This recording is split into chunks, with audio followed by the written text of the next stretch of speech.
Assalamualaikum warahmatullahi wabarakatuh. Selamat buat para orang tua, ibu dan bapak yang kemarin menitipkan anaknya di pesantren. Dengan menitipkan anak di pesantren, insya Allah bagian dari menjalankan amanah Allah Subhanahu wa Ta'ala. A'udzubillahi minasyaitonirrajim.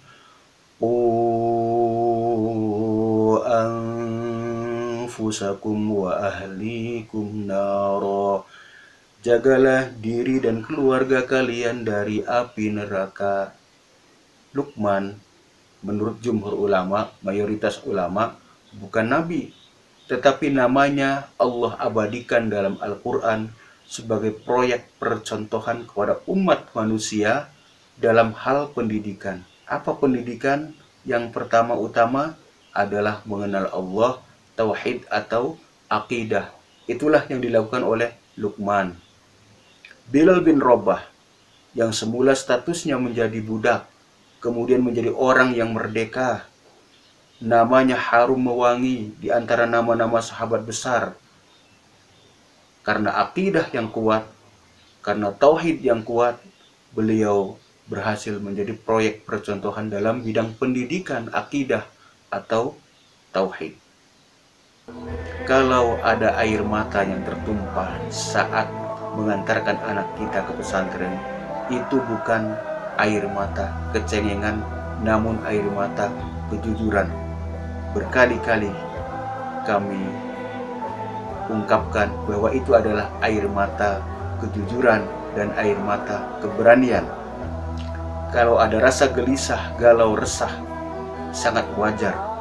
Karena biasanya sang anak mau jajan apa nak, mau makan apa nak, mau makan di mana nak, mau minum apa nak, Thai atau apa, cendol atau es dawet. Semua diturutin di rumah. Begitu di pesantren tak terbayang. Makanan, minuman, kesukaan belum tentu didapatkan, tapi memilih untuk menitipkan anak di pesantren.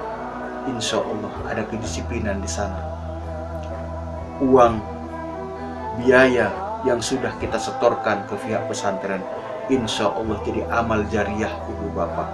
Dan nanti di surga amal jariah itu akan terasa oleh kita sebagai orang tua.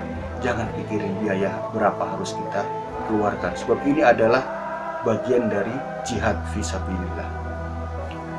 Kalau kemudian orang tua untuk sementara waktu tidak boleh nelpon kapan saja, hanya boleh nelpon umpamanya hari Sabtu dan Ahad atau Minggu, itu juga bukan berarti Pak Kiai, Pak Ustadz, pengurus pesantren tega hati memisahkan antara orang tua dan anaknya. Kalau kemudian ada aturan, misalnya 3 bulan pertama tidak boleh dikunjungi, itu juga bukan berarti kekejaman, tetapi kemesraan sosial spiritual untuk mendidik anak-anak kita lebih fokus kepada pelajaran di pesantren. Kalau suatu saat orang tua berkunjung ke pesantren, anaknya sedang kerja bakti, sedang membersihkan area pesantren agar tidak kotor, agar sampah dibuang pada tempatnya, itu bukan berarti kita harus mengatakan anak saya mau belajar di pesantren bukan untuk bersih-bersih. Bersih-bersih kan ada bagiannya. Tidak. Pihak pesantren sudah mengajarkan kepada anak-anak kita untuk peduli lingkungan. Tidak saja ilmu tetapi aman. Tidak saja hablum minallah, hablum minannas juga sangat penting. Diajarkan jiwa sosial, tentu dengan ukuran umur dan kondisi yang ada. Diajarkan untuk peduli lingkungan sekitar. Atau bahkan suatu saat kalau anak kita, pas kita lagi berkunjung atau mendengarkan anak kita menerima hukuman, jangan buru-buru kita menyalahkan Pak Kiai, menyalahkan Ustadz, menyalahkan pengurus pesantren. Cek recek dulu, konfirmasi dulu, tabayyun dulu apa kesalahan anak kita. Kalau memang hukuman itu adalah hukuman yang mendidik, hukuman yang menghibur, hukuman yang mengingatkan, maka kita terima saja sebagai bentuk kasih sayang. Kalau saya menyebutnya itu kemarahan suci dari seorang guru.